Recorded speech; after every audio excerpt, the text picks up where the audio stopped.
नमस्कार, मैं सिमरन पांडे और आप देख रहे हैं लोकल न्यूज ऑफ इंडिया। गांव की गूंज जिले तक आए देखते भोपाल से लोकल साथी विनोद शुक्ला की रिपोर्ट।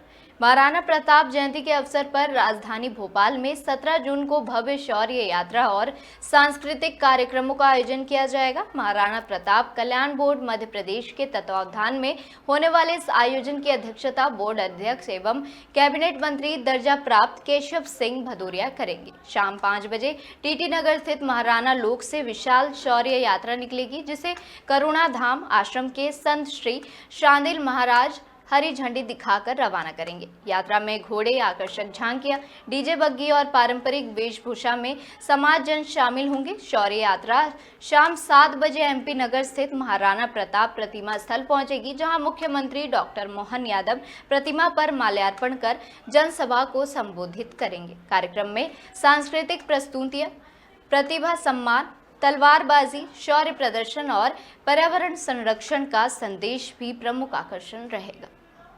परसों 17 जून को क्षत्रिय समाज के गौरव महाराणा प्रताप जी की जयंती है। जैसे मध्य प्रदेश शासन ने हर समाज के लिए, समाज के संरक्षण के लिए, समाज के विकास के लिए और समाज का सही दिशा में उपयोग देश हित में हो सके उसके लिए बोर्ड का गठन किया, उसी तरह राजपूत समाज के लिए मध्य प्रदेश शासन ने 2025 में महाराणा बोर्ड का गठन किया।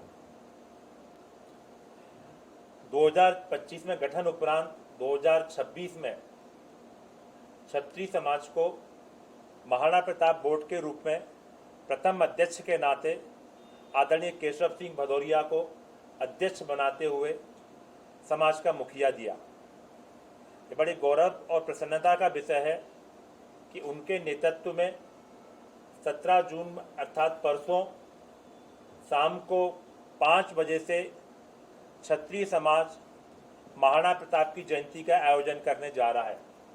हम सबको ये भी विदित है कि महाराणा प्रताप का जीवन केवल क्षत्रिय समाज के लिए ही नहीं था, बल्कि पूरे सर्व समाज के लिए था।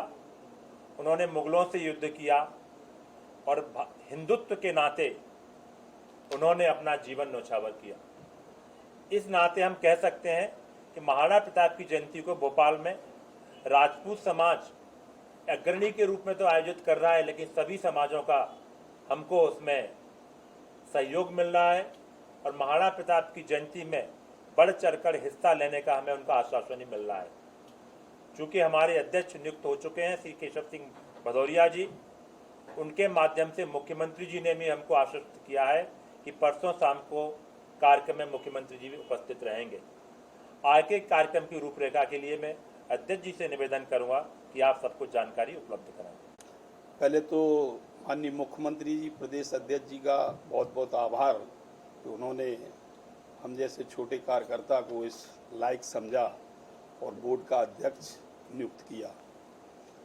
ये कार्यक्रम जैसा कि अभी भाई साहब ने बताया, महाराणा प्रताप लोक टीटी नगर में जो स्थित है, वहाँ पर सभी लोग 5 बजे एकत्र होंगे और उसके बाद चल समारोह के रूप में वहाँ से निकलेंगे। नान के पेट्रोल पंप होते हुए और ये महाराणा प्रताप की जो प्रतिमा है महाराणा प्रताप नगर में, यहाँ मंची कार्यक्रम है और कुछ ऐसी जो सामाजिक प्रतिभाएं हैं, से कुछ होनहार छात्र हैं, कुछ समाज सेवा के जो लोग काम करते हैं, ऐसे लोगों को पुरस्कृत भी किया जाएगा। और माननीय मुख्यमंत्री जी से भी बात हुई है और उसमें मुख्यमंत्री जी भी पूरा समय देने वाले हैं।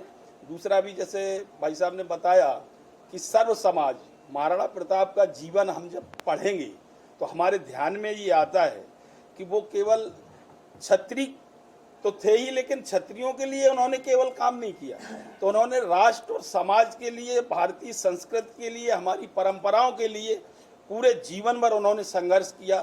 पहाड़ों में रहे, अपना घर बार छोड़ा, महल छोड़े, सोने चांदी के बर्तनों में खाना खाना छोड़ा और समाज को एकत्र करके पूरे समय तक उन्होंने संघर्ष किया।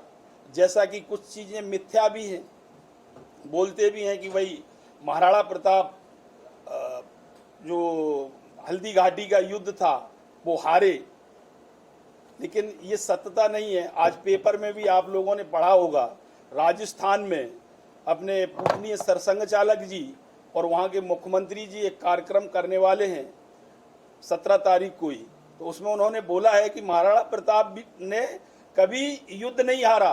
महाराणा प्रताप का जो इतिहास बताया गया वो गलत है। हल्दी घाटी का युद्ध भी महाराणा प्रताप ही जीते। आज ऐसा पेपर में दिया गया है, भास्कर की ये न्यूज है। तो यहाँ चल समारोह के रूप में एकत्र होकर यहाँ मंची कार्यक्रम रहेगा और समाज के प्रतिष्ठित लोग मंच पे रहेंगे, माननीय मुख्यमंत्री जी मंच पे रहेंगे। ये इस प्रकार की एक रूपरेखा तैयार की गई है।